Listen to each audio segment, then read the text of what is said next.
Naomi గురించి మనం ఇప్పుడు తెలుసుకుందాం. బైబిల్లోని నయోమి స్టోరీ.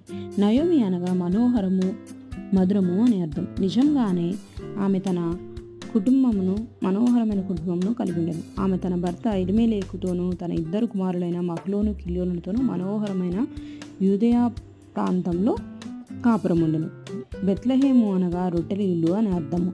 చక్కటి ప్రాంతంలో తన ఇద్దరు కుమారులతో ఆమె కుటుంబము మనోహరంగా సాగుచుండెను.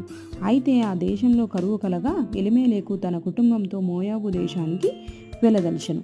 మనుష్యుడు రొట్టె వలన మాత్రం కాదు కానీ దేవుని నోట నుంచి వచ్చి ప్రతి మాట వలన జీవించును అనే విశ్వాసాన్ని ఎలిమెలెకు మరిచిపోయి రొట్టెల ఇల్లైన బెత్లెహేమును వదిలి మోయాబుకి ప్రయాణమైపోయాను. అయితే నయోమి అది వెళ్ళడం ఇష్టం లేకపోయినా తన భర్త మాటకు విధేయత చూపవలసిందిగా తాను మోయాబు ప్రాంతానికి వెళ్ళవలసి ఉండదు. ఆ మోయాబు దేశంలో కావలసినని ఉన్న దేవుని కాపుదల లేనందున కొద్ది కాలంలోనే ఎలిమెలెకు చనిపోయాను. అయితే ఈలోగా ఆమె కుమారులు అచ్చటి మోయాబు స్త్రీలను వివాహం చేసుకొంది. అన్యురాలను కోడలుగా స్వీకరించడం ఆమెకు ఎంతో కష్టతరమైనను వారిని ప్రేమతో స్వీకరించి తన ప్రేమ ద్వారా వారిని రాబట్టుకొనుచుండెను.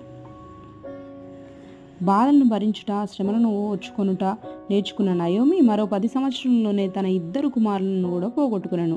కుమారులు మరణించిన తర్వాత వృద్ధాప్యంలో ఉన్న నయోమి యవ్వన కాలంలోనే విధవరాండ్లైన తన ఇద్దరిని కోడళ్ళ కొరకు అంగలార్చెను. నేను సమస్తమును పోగొట్టుకున్నాను కదా, మీకు ఇవ్వడానికి నాకేమీ మిగలలేదు. మీ తల్లుల ఇండ్లకి తిరిగి వెళ్ళండి, మరలా మీరు పెళ్లి చేసుకొని సుఖంగా ఉండునని వారితో చెప్పను.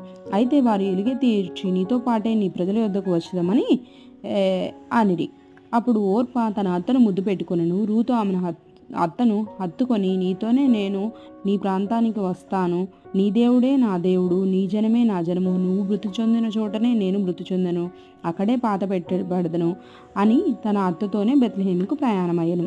నయోమి బెత్లెహేంలో ప్రవేశించిన వెంటనే ఆ ఊరి వారందరూ గుంపులుగా కూడి వచ్చి ఈమె నయోమి కదా అని అనిరి. అప్పుడు నయోమి దీనముగా సర్వశక్తుడగు దేవుడు నాకు చాలా దుఃఖం కలుగజేశాను కనుక నన్ను నయోమి అనక మారా అనుడి. నేను సమృద్ధి గలదానే వెళ్ళి తిని యెహోవా నన్ను రిక్తురాలుగా తిరిగి రాజేశాను అనను.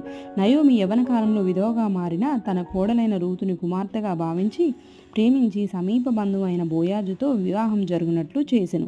రూతు బోయాజునందు కలిగిన ఓబేదును నయోమి ఎత్తుకొని ఆ బిడ్డకు దాదిగా ఉండెను.